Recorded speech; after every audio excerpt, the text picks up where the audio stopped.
Presentation is entitled "When Legs Make You Fly: Myriapods in the Pet Trade."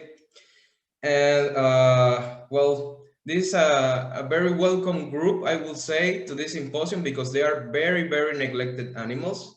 Many people don't talk about centipedes or millipedes in their everyday lives.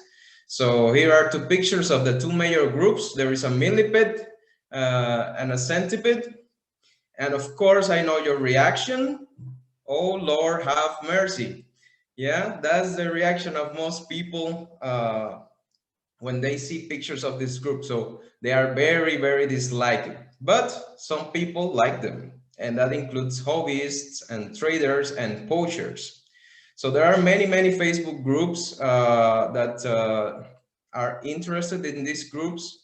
One old group, I will say, is Scolopendra Legion, which was formerly Scolopendra Legion Germania and Worldwide. So it was originally a mostly German group and focused on the large tropical centipedes of the genus Scolopendra. And I'm bringing this because many of the former presenters were frustrated that nothing was happening in Facebook. And if you see here, there were some apparent positive changes. So no sales of live animals because Facebook has placed a ban on this and we must abide by those rules. So at least something.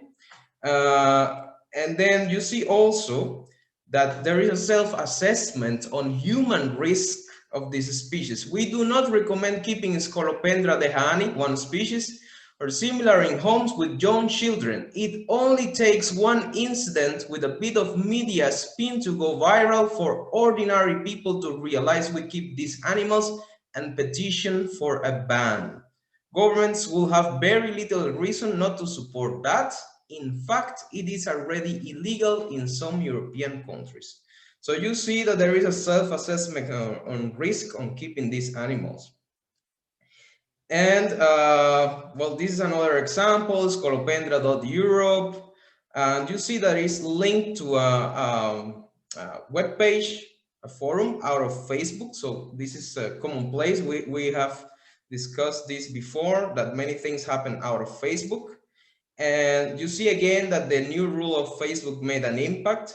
And the impact was, we are proud to present our new way to share the hobby. All of you go to this webpage out of Facebook and then sign up there, and then you can share the links to that forum here in Facebook.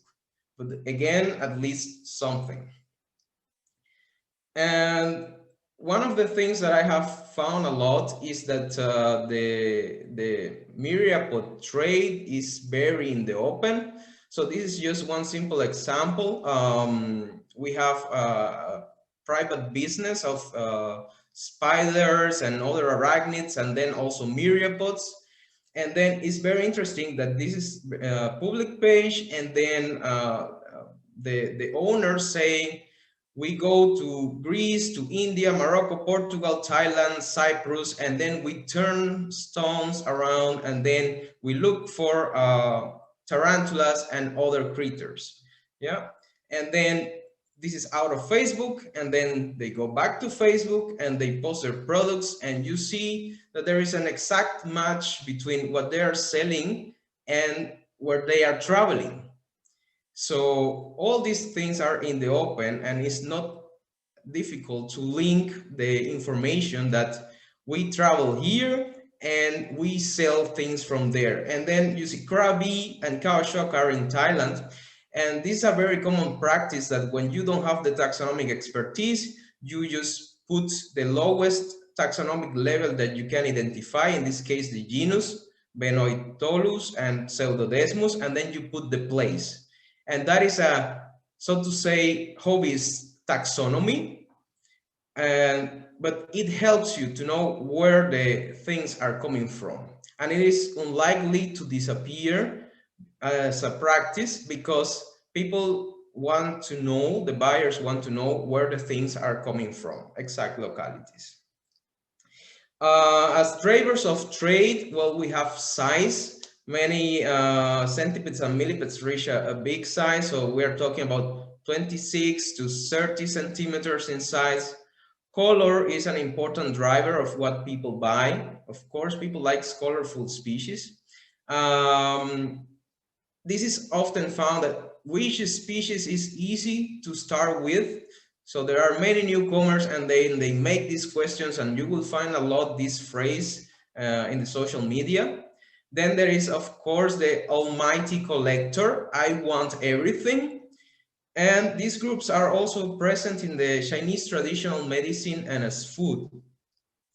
So we are very little aware that there is pressure on wild populations, and here you can see that there is a box full of bundles of centipedes. So if I calculate that there are 25 specimens in one bundle, and in that box are 30, we are seeing 600 centipede specimens, and they are not a highly dense group because they are soil predators.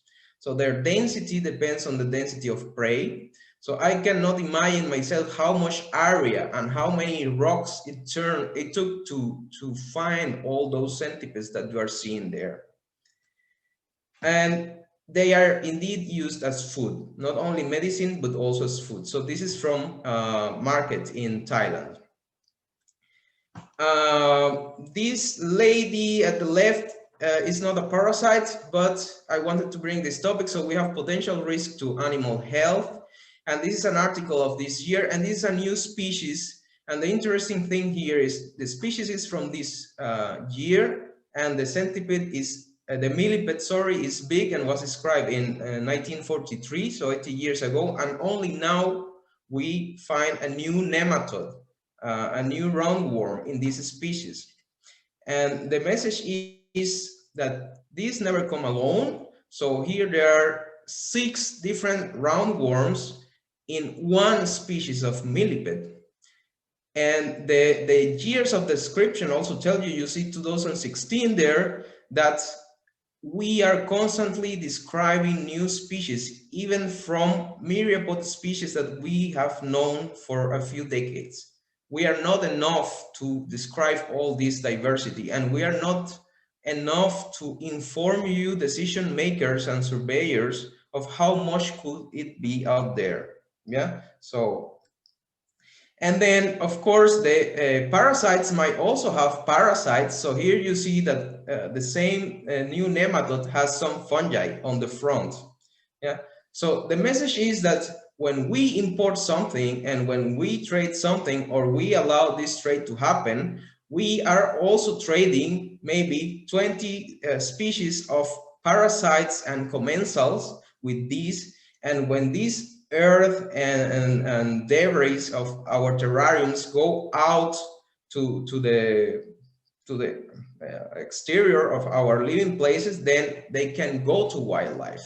So this is a serious threat to wildlife, and those countries that have good wildlife protection legislation will use this to prevent some of the trade, or at least to ban in legislation some of the trade.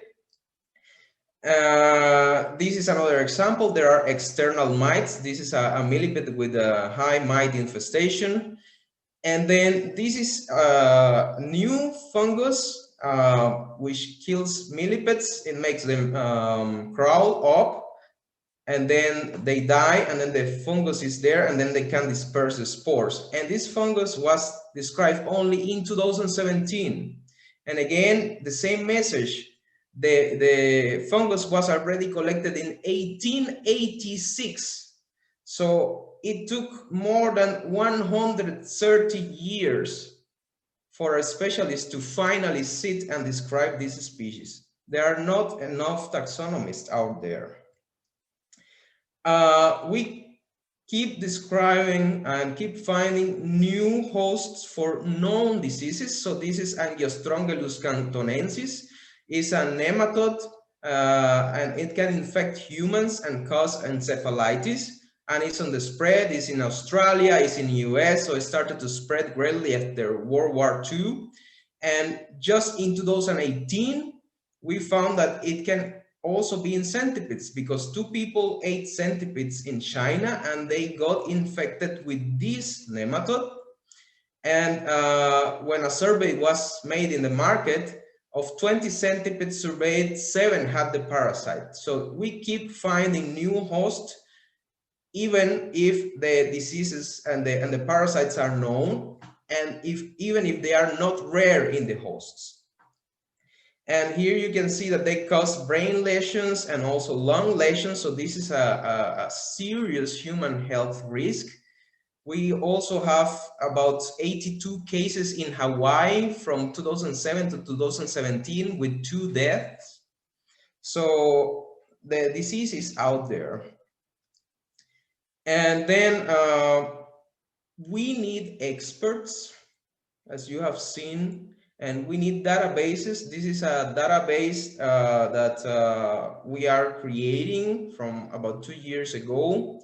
And it basically has a taxonomic backbone with the 15,000 species of centipedes and millipedes we know, and some related groups.